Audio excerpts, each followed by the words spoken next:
Hello दोस्तों, नमस्कार। स्वागत है आप सभी का हमारे चैनल एनबीए एजुकेशन पे। और आज हमारी पॉलिटी की अगली क्लास होने वाली है, जिसमें हम संविधान सभा से जो चीज़ें हुई थी उनसे आगे बढ़ेंगे और जो आगे की क्लास है उसको कंटिन्यू करेंगे। ठीक है, तो यहाँ पे देख लीजिए महत्वपूर्ण तथ्य। अगली हेडिंग है आपकी महत्वपूर्ण तथ्य। जैसा मैंने आपको बताया था कि जो प्रेम बिहारी नारायण रायजादा हैं, इन्होंने मूल संविधान को हस्तलिखित एवं ब्योर राम मनोहर सिन्हा द्वारा ज्यामिति सौंदर्य कृत एवं अलंकृत किया गया था। ठीक है, मैंने आपको बताया था कि प्रेम बिहारी नारायण रायजादा ने इसको इंग्लिश में लिखा था। इसके लिए प्रेम बिहारी नारायण रायजादा ने कोई फीस नहीं ली थी। ठीक है, बस एक शर्त रखी थी कि भाई साहब हर एक पेज पे नीचे मेरा नाम होगा प्रेम। ठीक है, मूल संविधान के हिंदी संस्करण को वसंत कृष्ण वैद द्वारा सुलेखित किया गया था। ठीक है, आगे बढ़। संविधान सभा के सचिव HVR आयंगर थे। संविधान सभा के कानूनी सलाहकार BN राव थे। संविधान सभा में हाथी को मोहर के रूप में अपनाया गया था और इसी मोहर को, जो हाथी का मोहर था जो संविधान के ऊपर लगाया गया था, इसी मोहर को अपना चुनाव चिन्ह बनाया था आपके बसपा ने। ठीक है, जो आपकी मायावती की सरकार थी उसने। ठीक है, तो क्वेश्चन पूछा भी गया है कि बसपा का चुनाव चिन्ह कहां से लिया गया है।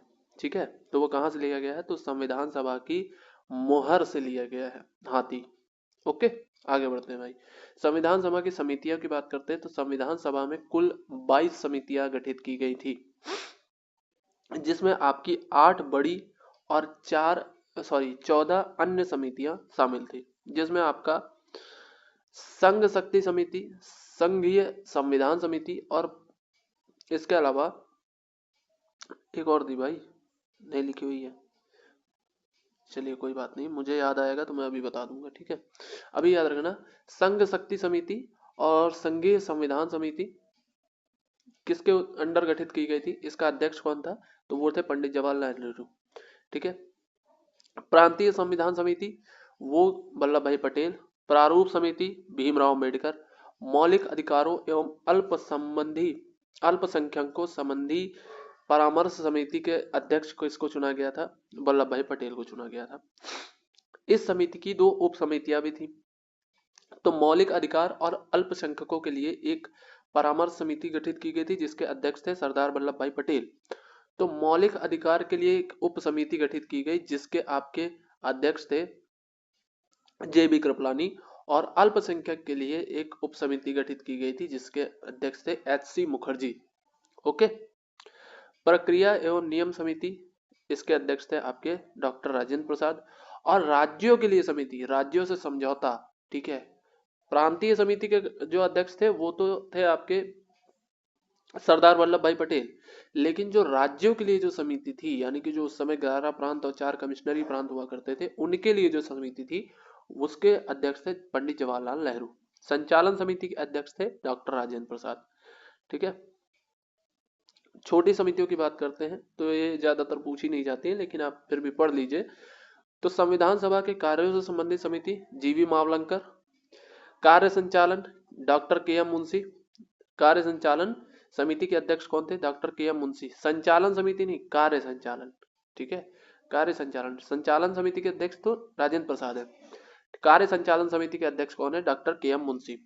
ठीक है, सदन समिति के अध्यक्ष कौन थे, सदन समिति के अध्यक्ष है पट्टाभी सीतारमैया। राष्ट्रीय ध्वज संबंधी तदर्थ समिति, राष्ट्रीय ध्वज संबंधी तदर्थ समिति के अध्यक्ष थे आपके डॉक्टर राजेंद्र प्रसाद। मौलिक अधिकारों, अल्पसंख्यकों, जनजाति एवं बहिष्कृत क्षेत्रों के लिए सलाहकार समिति, सलाहकार का काम कौन करता है, गृह मंत्री करता है, तो सरदार वल्लभ भाई पटेल। क्रेडेंशियल समिति के अध्यक्ष कौन थे, आल्लादी कृष्णा स्वामी अय्यर। वित्त एवं कर्मचारी स्टाफ जिसे कहता है, उसके अध्यक्ष कौन थे, तो उसके अध्यक्ष थे आपके डॉक्टर राजेंद्र प्रसाद। आयुक्तों के प्रांतों के लिए समिति के जो अध्यक्ष थे वो थे B पट्टाभी सीतारमैया। ठीक है, सर्वोच्च न्यायालय के लिए तदर्थ समिति के अध्यक्ष थे S वादाचार्यार। प्रारूप समिति की बात करते हैं तो इसे हिंदी में दस्तावेज समिति भी कहा जाता है, ड्राफ्ट कमेटी भी कहा जाता है। ठीक है। इसका कार्य क्या था, तो संविधान के मसौदे पर चर्चा करना था। इसके कुल सदस्य थे 7, जिसमें आपके अध्यक्ष थे डॉक्टर भीमराव अम्बेडकर, और प्रारूप समिति के जो अन्य सदस्य थे वो कुछ इस प्रकार से थे।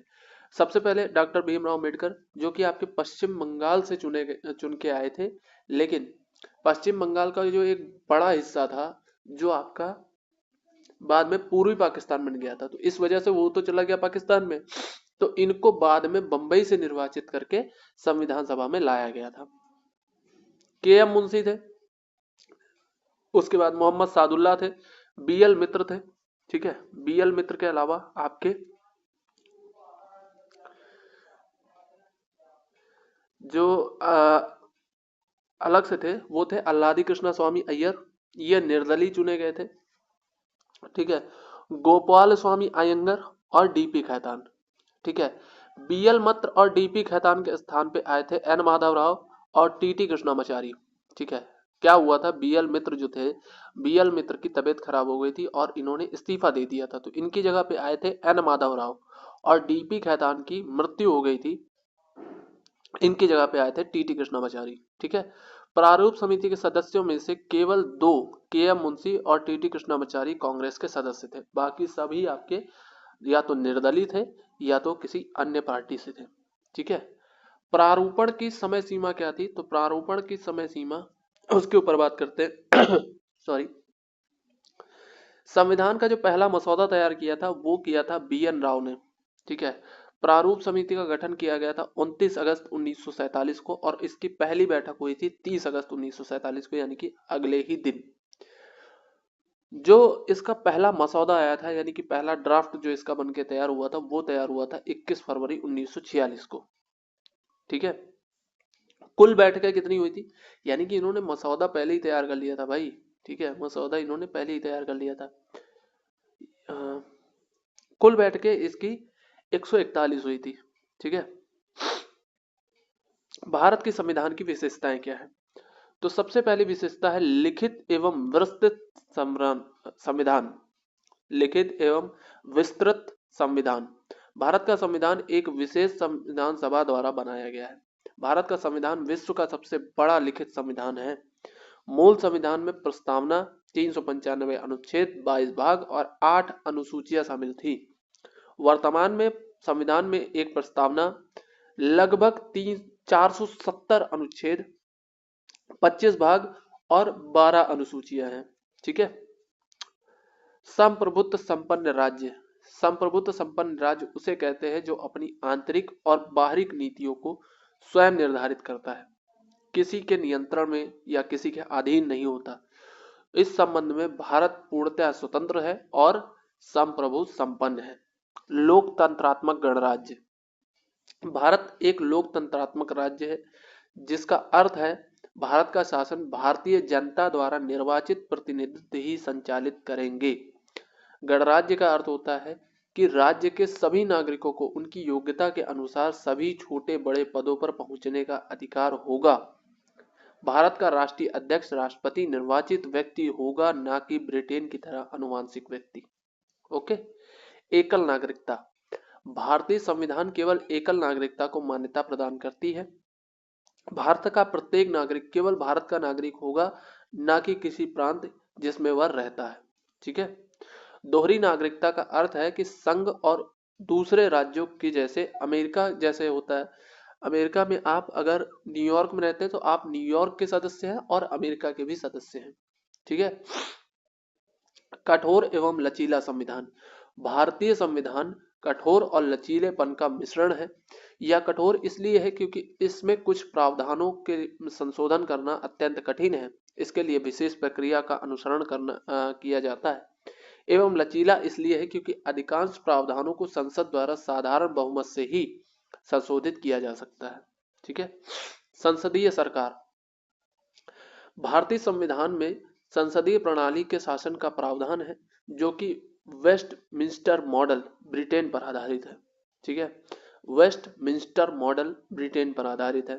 इस प्रणाली में वास्तविक कार्यपालिका शक्ति जनता के द्वारा निर्वाचित प्रतिनिधियों में निहित होती है तथा मंत्रिपरिषद का प्रमुख प्रधानमंत्री होता है। एकीकृत एवं स्वतंत्र न्यायपालिका। भारतीय संविधान में एकीकृत और स्वतंत्र न्यायपालिका की स्थापना की गई है। भारतीय न्यायपालिका में सर्वोच्च स्तर पर उच्चतम न्यायालय और राज्यों में उच्च न्यायालय का और उसके बाद अधीनस्थ न्यायालय का स्थान है। न्यायपालिका के स्वतंत्रता हेतु न्यायाधीशों की नियुक्ति, वेतन, भत्ते एवं पद से हटाए जाने के संबंधी में संविधान में स्पष्ट प्रावधान किए गए हैं, जिसमें सरकार का उन पर कोई दबाव नहीं डाल सकता। ठीक है। समाजवादी राज्य।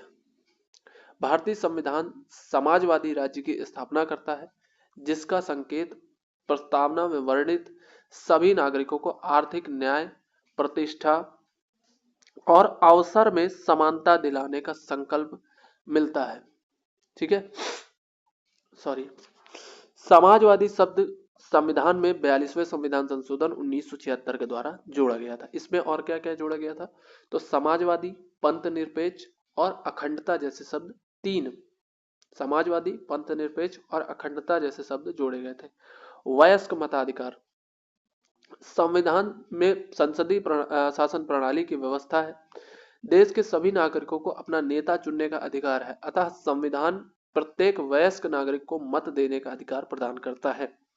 61वें संविधान संशोधन अधिनियम 1989 के द्वारा मतदान की आयु 21 से घटाकर 18 कर दी गई थी। पंथ निरपेक्ष राज्य। पंथ निरपेक्ष राज्य का अर्थ है एक ऐसा राज्य जिसकी कोई विशेष धर्म से समर्थन नहीं करता है और सभी धर्मों को समान रूप से देखता है। इसका मतलब है कि राज्य का अपना कोई राजकीय धर्म नहीं होगा और नागरिकों को अपनी पसंद के धर्म को मानने, आचरण करने और प्रचार करने की पूरी स्वतंत्रता होगी। राज्य किसी धर्म के आधार पर नागरिक के साथ भेदभाव नहीं करेगा और सभी धर्मों को समान सम्मान देगा। ठीक है। पंथ निरपेक्ष शब्द को 42वें संविधान संशोधन 1976 के द्वारा जोड़ा गया था। इसके अलावा कुछ अन्य विशेषताएं भी हैं, उनको देखते हैं। तो सबसे पहला है आपका मौलिक अधिकारों का प्रावधान। तो मौलिक अधिकार कहां से लिए गए? यूएसए से। राज्य के नीति निर्देशक तत्वों का प्रावधान आयरलैंड से। मौलिक कर्तव्यों का प्रावधान रूस से। विधि का शासन ब्रिटेन से। अनेक देशों के संवैधानिक तत्वों का समावेश। त्रिस्तरीय शासन, विकेंद्रीकृत व्यवस्था का प्रावधान ब्रिटेन। आपातकाल व्यवस्था का प्रावधान 1935। भारतीय संविधान के निर्माण के समय संविधान सभा द्वारा लगभग 60 देशों के संविधान का अध्ययन किया गया था। इसी वजह से एक स्टेटमेंट आता है भाई साहब कि भारतीय संविधान उधार का थैला है। ठीक है। आगे बढ़ते हैं। भारतीय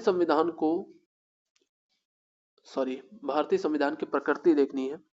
तो भारतीय संविधान को कुछ विद्वानों ने संघात्मक माना है, क्योंकि भारतीय संविधान के केंद्र और राज्य के मध्य शक्तियों का स्पष्ट विभाजन किया गया है। वहीं कुछ विद्वानों ने इसे एकात्मक माना है, क्योंकि अधिकांश शक्तियां केंद्र सरकार में निहित हैं और राज्यों को केंद्र सरकार के अधीन रहना पड़ता है। एसआर बॉम्बई बनाम भारत संघ मामला आया था 1994 में। इसमें उच्चतम न्यायालय ने माना कि भारतीय संविधान परिसंघात्मक संविधान है, यानी कि एकात्मक के साथ संघात्मक। राजा मन्नार समिति 1971 और सरकारिया आयोग 1983 ने भी भारतीय संविधान को परिसंघात्मक बताया है। क्या बताया है? परिसंघात्मक। तो ये दो स्टेटमेंट आप याद रखिएगा। एसआर बॉम्बई बनाम भारत संघ मामला 1994, राजा मन्नार समिति 1971 और सरकारिया आयोग 1983। इसमें भारतीय संविधान को परिसंघ बताया गया है। भारतीय संविधान में एकात्मक लक्षण। शक्तियों का बंटवारा केंद्र के पक्ष में है, यानी कि समवर्ती सूची में भी किसका अधिकार है? केंद्र का अधिकार है। केंद्र राज्यों की सीमा, नाम तथा क्षेत्र में परिवर्तन कर सकता है। एकल नागरिकता का प्रावधान। राज्य में राष्ट्रपति शासन। आपातकाल में पूर्णतः एकात्मक स्वरूप। राज्यपाल की नियुक्ति केंद्र के द्वारा। एकीकृत न्याय व्यवस्था। संविधान संशोधन करने का अधिकार केंद्र के पास। संघ द्वारा राज्यों को निर्देश देने की शक्ति, अंतरराष्ट्रीय संधियों के पालन हेतु विधायी शक्तियां केंद्र सरकार के पास है। जम्मू कश्मीर को छोड़कर अन्य राज्यों का अपना कोई संविधान नहीं है और वो भी अब हटा दिया गया भाई साहब, 370 हटा दिया गया। भारतीय संविधान में संघात्मक लक्षण क्या है? तो सबसे पहला लिखित संविधान, स्वतंत्र न्यायपालिका, ठीक है, स्वतंत्र न्यायपालिका। इसके अलावा संविधान संशोधन की जटिल प्रक्रिया, राज्य एवं संघ के बीच शक्तियों का बंटवारा, केंद्र एवं राज्य की पृथक सरकारें, संसद में उच्च सदन राज्यसभा की उपस्थिति। ये सारी आपकी संघात्मक होने की और वो सारी आपकी एकात्मक होने के लक्षण है। ठीक है, अब यहाँ पे बात आती है कि भैया भारत है क्या? तो संघात्मक के साथ एकात्मक, अगर ये ऑप्शन मिलता है तो आप इसको टिक करेंगे, अगर परिसंघात्मक मिलता है तो आप परिसंघात्मक लगाएंगे। ठीक है, आगे संविधान के संबंध में कुछ कथन दिए गए हैं। विंस्टन चर्चिल का एक कथन आता है, भारतीय संविधान सभा एक जाति की संस्था है। भारतीय संविधान सभा एक जाति की संस्था है, ये विंस्टन चर्चिल का स्टेटमेंट है। क्यों आया था? क्योंकि भाई साहब ये चुनाव हार गए थे। ठीक है, ऐसा नहीं है, उसमें आपके मुस्लिम भी हैं, सिख भी हैं, ईसाई भी हैं, ठीक है, जैन भी है, बौद्ध भी है। हाँ ये है कि इसमें भाई साहब भारत जो है हिंदू बहुसंख्यक राज्य है। ठीक है, तो आप क्या सोचते हो कि हिंदू हो ही ना? ऐसा नहीं हो सकता ना। डॉक्टर भीमराव अंबेडकर, इनका एक स्टेटमेंट है, कोई भी संविधान कितना भी अच्छा क्यों ना हो, यदि उसे क्रियान्वित करने वाले लोग बुरे हैं तो संविधान बुरा हो ही जाएगा। डी बसु का एक स्टेटमेंट है, भारतीय संविधान संघात्मक तथा एकात्मक दोनों का मिश्रण है। डी बसु का। ठीक है, आइवर जेंग, भारतीय संविधान वकीलों का स्वर्ग है। आइवर जेंग। अगले आता है भैया संघ एवं उसका राज्य क्षेत्र, किसके अंदर कहा गया है? तो अनुच्छेद 1 से 4 में कहा गया है कि संघ एवं उसका राज्य क्षेत्र, भाग 1। भाग 1 में कितने आर्टिकल आते हैं? तो 1 से लेकर 4 तक के आर्टिकल, 4 आर्टिकल टोटल आते हैं भाग 1 में। कहा गया है संघ और उसका क्षेत्र, भौगोलिक क्षेत्र, यूटी और स्टेट दोनों। अब यहाँ पे संघ का क्या मतलब है? संघ का मतलब यहाँ पे है यूनियन से। यूनियन से ये है कि आप इस राज्य से अलग नहीं हो सकते। ठीक है, अगर आप एक बार सम्मिलित हो गए पूरी तरीके से तो आप इससे अलग नहीं हो सकते। आगे बात करते हैं अनुच्छेदों की। तो अनुच्छेद 1 में कहा गया है इंडिया अर्थात भारत राज्यों का संघ होगा, यानी कि India that is Bharat will be a union of states. ठीक है, भारत के राज्य क्षेत्र में शामिल होंगे। ठीक है, भारत के राज्य क्षेत्र में शामिल होंगे, मतलब जितने भी यूटीज हैं, जितने भी स्टेट हैं, वो किस में शामिल होंगे? भारत के राज्य क्षेत्र में शामिल होंगे। राज्य, संघ शासित क्षेत्र और अधिग्रहित क्षेत्र, ये सभी किस में शामिल होंगे? भारत के राज्य क्षेत्र में। ओके। अनुच्छेद 2, संसद द्वारा संसद कानून द्वारा नए राज्यों का संघ में शामिल कर सकती है या उनकी स्थापना कर सकती है। संसद नए राज्यों का प्रवेश, स्थापना एवं उसकी मंजूरी को दे सकता है। ठीक है, नए राज्यों को जो पहले से भारत संघ में नहीं है मिला सकता है, नए क्षेत्र से राज्य बना सकता है। सिक्किम भारत का एक राज्य नहीं था, ठीक है, और नए क्षेत्र को राज्य बनाना, यानी कि जो भारत में सम्मिलित नहीं है प्रेजेंट टाइम पे, वो बाहर से आ रहा है, उसको भारत का राज्य बनाना, ये अनुच्छेद 2 के तहत संसद कर सकता है। ऐतिहासिक संदर्भ देखते हैं भाई। तो सबसे पहले 1961 में गोवा का भारत में विलय हुआ। पुर्तगालियों से हमने इसको ऑपरेशन विजय के द्वारा मुक्त करवाया और गोवा का भारत में विलय हुआ। 1974 और 1975 में 35वें और 36वें संविधान संशोधन का संदर्भ आता है, जो कि सिक्किम के भारत के साथ एकीकरण से संबंधित है। शुरू में यह एक सह राज्य था और बाद में एक पूर्ण राज्य बना। सबसे पहले 35वां संविधान संशोधन होता है 1974 में, जिसमें सिक्किम आपका एक सह राज्य बनता है। फिर 1975 में 36वां संविधान संशोधन होता है 1 साल बाद, और सिक्किम को एक पूर्ण राज्य बना दिया जाता है। ठीक है, अनुच्छेद 3, एक विधेयक संसद को नए राज्य बनाने, मौजूदा राज्यों के क्षेत्र में सीमाओं में और नाम में परिवर्तन करने का अधिकार देता है। राज्यों एवं शहरों का नाम जो परिवर्तित हुआ है उसकी सूची कुछ इस प्रकार से है। मद्रास से इसको तमिलनाडु किया गया था। पहले तमिलनाडु का नाम मद्रास हुआ करता था 1969 में। फिर इसको चेन्नई किया गया 1996 में। ठीक है। मैसूर का नाम कर्नाटक किया गया 1973 में। उड़ीसा का नाम ओडिशा किया गया 2011 में। उत्तरांचल से उत्तराखंड किया गया 2007 में। और कलकत्ता से इसको कलकत्ता किया गया, यानी कि कलकत्ता से इसको बंगाल किया गया था 2001 में। ठीक है। भारतीय संघ की अवधारणा, भारत को विनाशकारी राज्यों का अविनाशी संघ कहा जाता है। मतलब क्यों कहा जाता है? तो विनाशकारी राज्य यानी कि जब चाहे केंद्र सरकार राज्यों के सीमाओं में परिवर्तन कर सकता है, उसके नाम में परिवर्तन कर सकता है। आप देखो जम्मू कश्मीर एक टाइम पे राज्य हुआ करता था, हमारे देश में 29 राज्य हुआ करते थे। 2014 में जब तेलंगाना को आंध्र प्रदेश से अलग किया गया, लेकिन 2019 में उसको कश्मीर को तोड़ दिया गया। कश्मीर पहले से ही जम्मू और कश्मीर दो भागों में विभाजित था। ठीक है। लेकिन कश्मीर का एक बड़ा हिस्सा उसको लद्दाख घोषित कर दिया गया और लद्दाख और जम्मू कश्मीर दोनों का अलग अलग क्षेत्र डिसाइड करके उनको यूटी घोषित कर दिया गया, यानी कि उनको राज्यों का प्रावधान जो था वो हटा दिया गया।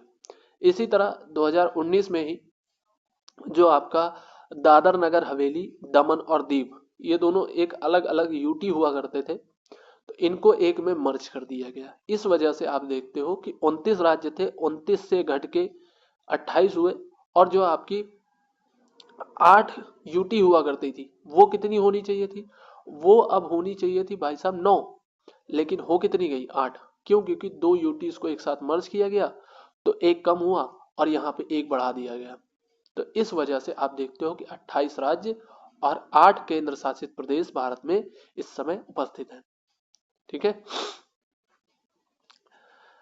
भारत को विनाशकारी राज्यों का अविनाशी संघ के रूप में वर्णित किया गया है, जिसका अर्थ है संघ को नष्ट नहीं किया जा सकता, लेकिन इसके भीतर राज्यों में परिवर्तन किया जा सकता है, पुनर्गठित किया जा सकता है, इनके नामों में परिवर्तन किया जा सकता है। ठीक है। इस वजह से विनाशकारी राज्यों का अविनाशी संघ कहा गया है भारत को। राज्यों के पुनर्गठन की प्रक्रिया, राज्यों के पुनर्गठन के लिए राष्ट्रपति की पूर्व अनुमति आवश्यक होती है। प्रभावित राज्यों की राय लेना अनिवार्य है, हालांकि यह बाध्यकारी नहीं है। ठीक है। आगे बढ़ते हैं। तीसरा है आपका, इससे प्रभावित केंद्र शासित प्रदेशों की राय लेना आवश्यक नहीं है। मतलब जो भी, जैसे आपको मैंने बताया कि 2019 में दमन दीव और दादर नगर हवेली इनको आपस में मर्ज कर दिया गया। अब इनसे राय लेना क्यों आवश्यक नहीं है? क्योंकि भाई साहब यहाँ पे केंद्र का शासन चलता है, ना कि राज्य का। राज्य का हो सकता है जैसे दिल्ली में मुख्यमंत्री चुना जाता है, जम्मू कश्मीर में मुख्यमंत्री चुना जाता है, लेकिन वो सिर्फ और सिर्फ कार्यभार संभालता है, ना कि वहां का प्रशासन। इस वजह से केंद्र शासित प्रदेशों से राय लेना आवश्यक नहीं है। तो इसीलिए 2019 में ना कश्मीर को पहले यूटी घोषित किया गया, फिर उसको विभाजित किया गया, क्योंकि राज्य होता तो उसको राय लेना पड़ता केंद्र को, है ना। ये बात हुई थी। संविधान की अनुसूचियां 1 और 4 का संदर्भ लें, जो क्रमशः राज्यों के नाम और राज्यसभा यानी कि राज्य परिषद में सीटों के आवंटन से संबंधित है। तो इससे कौन कौन सी अनुसूचियां प्रभावित होती हैं? अनुच्छेद 3 से। तो अनुसूची 1, 2 से भी, अगर 2 और 3 से पूछे कि कौन कौन सी अनुसूचियां प्रभावित होती हैं, किनमें चेंज करना पड़ता है, तो वो चेंज करना पड़ता है आपका अनुसूची 1 में और अनुसूची 4 में। क्यों? क्योंकि जो भी राज्यों के नाम है, जो भी क्षेत्र है, वो सभी लिखे गए हैं अनुसूची 1 में। और जो आपका अनुसूची 4 है, उसमें लिखा गया है कि किस राज्य की कितनी राज्यसभा सीटें होंगी। ठीक है। तो इस वजह से इससे प्रभावित अनुसूचियां 1 और 4 है। ओके। अगला है आपका अनुच्छेद 4। अनुच्छेद 4, इसमें कहा गया है कि अनुच्छेद 2 और 3 के तहत बनाया गया कोई भी कानून अनुच्छेद 368 के तहत संवैधानिक संशोधन नहीं माना जाएगा। इसका तात्पर्य है ऐसे कानून संसद में साधारण बहुमत से पारित किए जा सकते हैं। ओके, संवैधानिक संशोधन, साधारण बहुमत, इसका क्या अर्थ होता है? उपस्थित एवं मतदान करने वाले सदस्यों में से 50% से अधिक अगर किसी प्रस्ताव का समर्थन कर देते हैं तो वह साधारण बहुमत के तहत पास माना जाता है। साधारण बहुमत का मतलब यह होता है कि जो उस समय उस असेंबली में उपस्थित है और वोट कर सकते हैं, जैसे महान्यायवादी उपस्थित तो हो सकता है लेकिन वोट नहीं कर सकता, तो जो उपस्थित है और वोट दे सकते हैं, अगर उनमें से 50% यानी कि 1/2 से ज्यादा व्यक्ति उस प्रस्ताव का समर्थन कर देते हैं तो वह साधारण बहुमत के तहत पास कर दिया जाता है। ठीक है। विशेष बहुमत क्या होता है? उपस्थित एवं मतदान करने वाले सदस्यों के 2/3 यानी कि 2/3, साधारण में क्या था 1/2, 2/3 बहुमत से विशेष बहुमत होता है। ठीक है। विशेष बहुमत और राज्य विधानमंडलों का अनुमोदन विशेष बहुमत के साथ साथ आधे से अधिक विधानमंडलों का अनुमोदन आवश्यक है। यह उन संशोधनों के लिए आवश्यक होता है जो भारत के संघीय ढांचे को प्रभावित करता है। भारत अपना क्षेत्र अन्य देश को कैसे दे सकता है ये देखते हैं भाई। तो एक हुआ था आपका बेरूबारी केस 1960। इस मामले में यह स्थापित किया कि भारत के अनुच्छेद 2 और 3 के तहत अपना क्षेत्र किसी अन्य देश को नहीं सौंपा जा सकता। इस उद्देश्य के लिए एक संवैधानिक संशोधन यानी कि कॉन्स्टिट्यूशनल अमेंडमेंट की आवश्यकता होगी, जो आपका हुआ था 100वां संविधान संशोधन अगस्त 2015 में। ठीक है। अगस्त 2015 को अधिनियमित इस संशोधन से भारत और बांग्लादेश के बीच एक भूमि समझौता हुआ था, जिसमें प्रभावित राज्य जो था वो पश्चिम बंगाल, मेघालय, त्रिपुरा था। अंतः क्षेत्र बांग्लादेश को, इसका तात्पर्य है कि उन भारतीय क्षेत्रों को जिनमें मुस्लिमों के बहुसंख्यक थे और वो बांग्लादेश जाने के लिए समर्थित थे।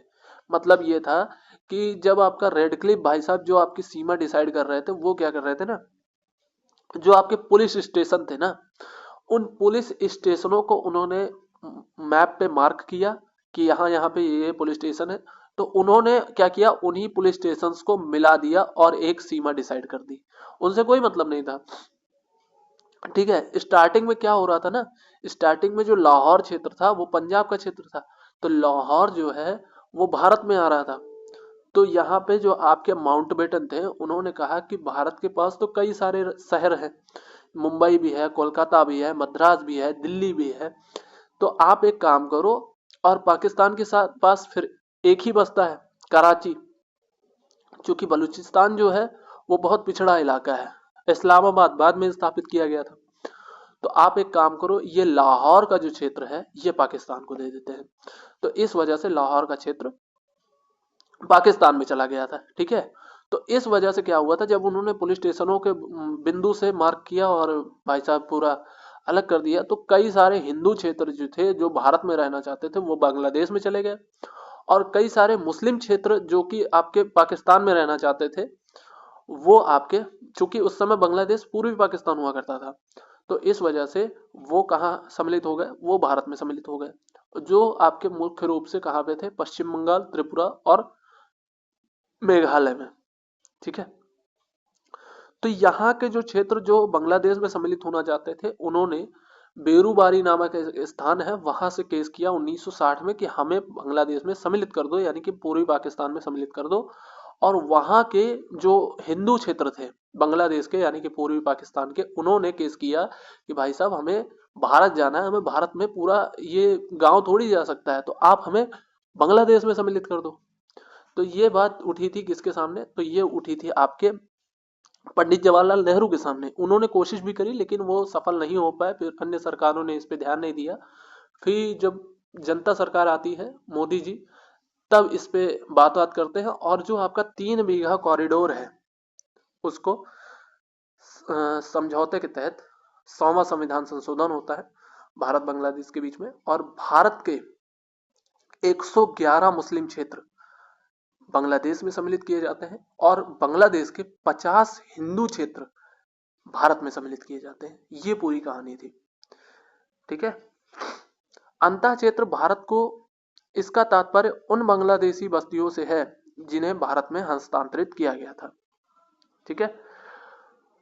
भारत बनाम बांग्लादेश भूमि समझौता हुआ था। इस समझौते का मूलतः 1974 में हस्ताक्षर हुआ था।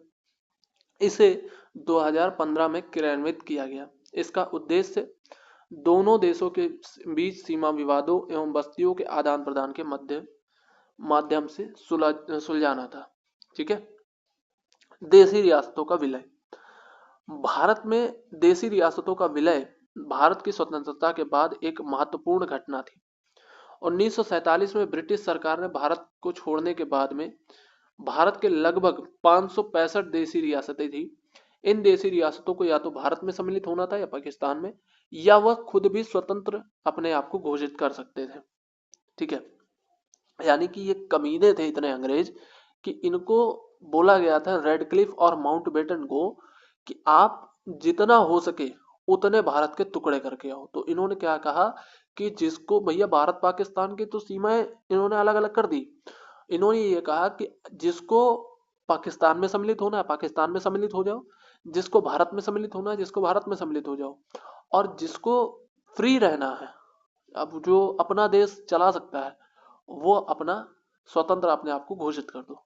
तो यार 565 उस समय छोटी छोटी रियासतें थी, तो वो क्यों चाहेंगे हम किसी के अधीन रहें। लेकिन इसमें ज्यादातर का मतलब आप सोच सकते हो कितना बड़ा क्षेत्र। 562 देशी रियासतों ने वल्लभ भाई पटेल के साथ समझौता कर लिया और किसी न किसी शर्त के साथ में वो भारत संघ में सम्मिलित हो गए। 3 ऐसी रियासतें थी जो कि भारत संघ में सम्मिलित नहीं होना चाहती थी, और उनमें से एक थी जूनागढ़। नवाब ने पाकिस्तान में सम्मिलित होने का फैसला किया था, जिसे जनमत संग्रह के द्वारा भारत में शामिल कर लिया गया। जूनागढ़ एक्चुअल में सौराष्ट्र का एक क्षेत्र है, जिसमें आपका जो नवाब था वो मुस्लिम था, मोहम्मद महावत खान नाम था इसका। ठीक है। वो आपका मुस्लिम था, लेकिन वहां की जो जनता थी वो हिंदू थी।